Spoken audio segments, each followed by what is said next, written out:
Hello again, Card Media. It's RJ back with another video. Kind of an off day for me, but I've seen a lot of people out there over the last few days answering Pepino Man's latest challenge.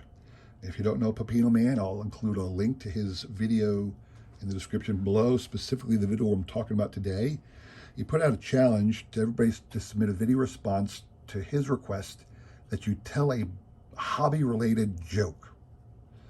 Now, there really aren't any hobby related jokes that I'm aware of.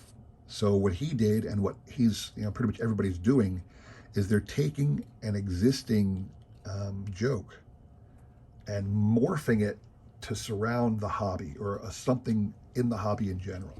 So, that's what I'm going to do. They're all bad jokes. Mine is going to be a bad joke as well, but what are you going to do? That's what we got. So, bear with me and hold on tight because here we go. So, a man dies.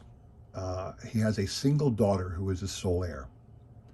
Um, and all of his possessions, all of his worldly possessions go to her, except for one, which he specifically stated in his will that his most prized possession, his 1952 Topps Mickey Mantle rookie card in a PSA 10, is supposed to be returned to God. That is what the will says.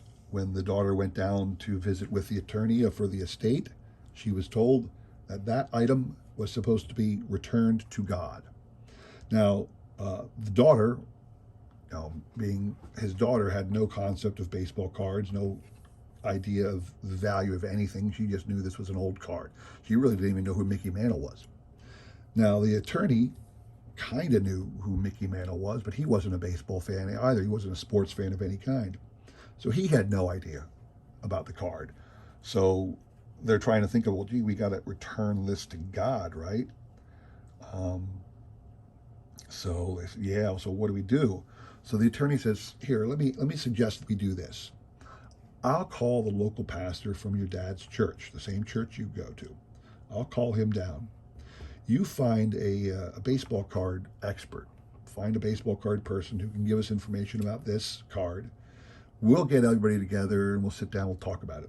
So that's what they do. He calls the pastor. She finds a local card shop that has a person who'll come down and look at the card. They set a meeting, and in a couple days, they meet that afternoon in the attorney's office. So they're sitting there, and the first thing they do, they talk to the pastor. Said, just so you know, her father died, leaving you what he called his most prized possession, this old baseball card.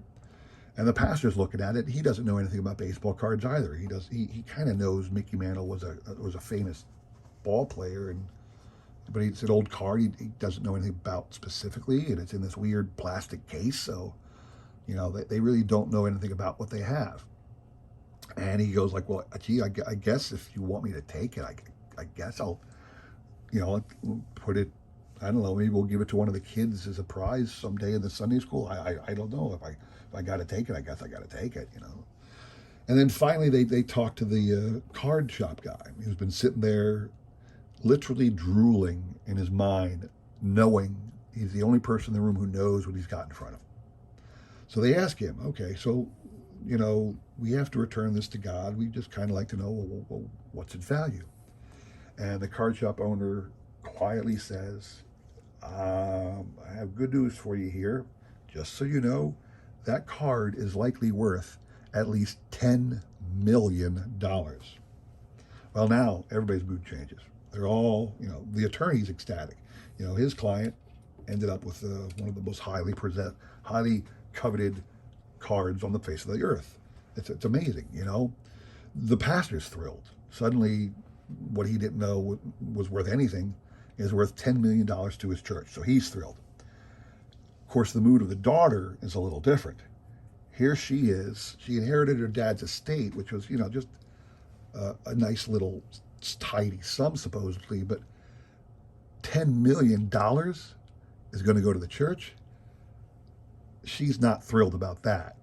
So she talks to her attorney, and she goes, can I talk to you in private for a second?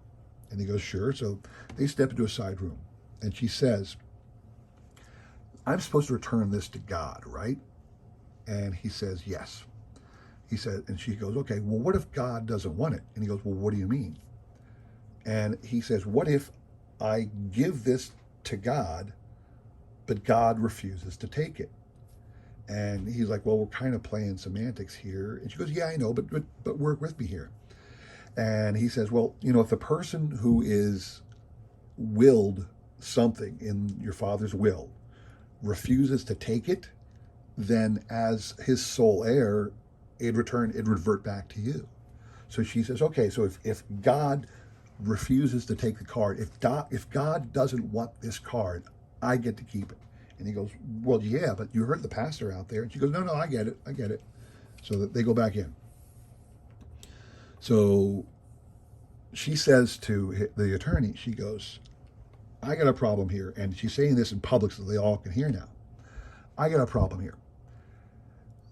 We called this individual down, my father's pastor, and we said we should give it to him. But my father's will says we should give it to God, right? And the guy says, yeah. The attorney says, yes, that's right. And she goes, well, why is he God's representative? And he goes, well, he's your father's pastor. And she goes, yeah, I know, but technically, because I have to return this to God, I could give it to any pastor, can't I? And he goes, well, yeah, I suppose you do. You could, yeah, sure. And she goes, but there's a problem there too, isn't there? And he goes, what do you mean? Well, why do any of those represent God? I mean, who really represents God? And they're all going, gee, I don't know. That's an interesting question. What do we do? And she goes, I know what I'm going to do. And they all go, okay, what are you going to do? And she's, I'm literally going to give it to God. And they go, what do you mean? She goes, I'm going to return this to God.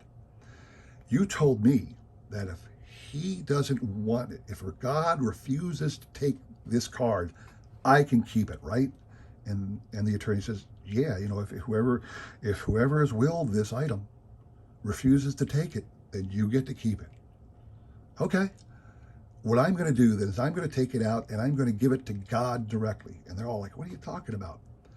I'm going to take it outside and I'm going to throw it as high in the air as I can. And if God wants it, he can keep it. Ba-dum-bum.